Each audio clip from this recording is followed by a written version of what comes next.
അസ്സലാമു അലൈക്കും വറഹ്മത്തുള്ളാഹി വബറകാതുഹു. പ്രിയപ്പെട്ടവരെ, എല്ലാവർക്കും നമസ്കാരം. ഞാൻ ഫാറൂഖ് ചെറുപ്പശ്ശേരി. ഏറെ നാളത്തെ കാത്തിരിപ്പിന് ശേഷം നാളെയാണ് ആ സുന്ദര മുഹൂർത്തം. അതായത് പാലക്കാട് ഒരു വിവാഹവുമായി ബന്ധപ്പെട്ടുകൊണ്ട് ഒരുപാട് അഭ്യൂഹങ്ങൾ പലരും പ്രചരിപ്പിച്ചിട്ടുണ്ടായിരുന്നു. ഞാൻ അന്ന് നിങ്ങൾക്കൊരു വാക്ക് തന്നതാണ്, ഇൻഷാ അല്ലാഹ് എത്ര ബുദ്ധിമുട്ടിയാലും അതിന്റെ ബാക്കി തുക കൊണ്ട് ഇൻഷാ അല്ലാഹ് പാവപ്പെട്ട പെൺകുട്ടികളുടെ യതീമായ അച്ഛനും അമ്മയും ഉപ്പയും ഉമ്മയൊക്കെ നഷ്ടപ്പെട്ട പാവപ്പെട്ട നിർധരായ പെൺകുട്ടികളുടെ വിവാഹം നടത്തുമെന്ന്.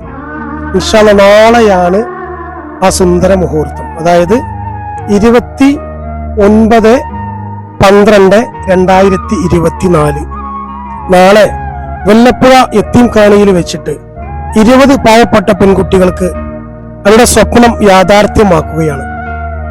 ഏറെ നാളത്തെ കാത്തിരിപ്പാണ്. ഒരുപാട് പ്രയാസങ്ങൾ അതിന്റെ പേരിൽ ഞാൻ അനുഭവിച്ചിട്ടുണ്ട്.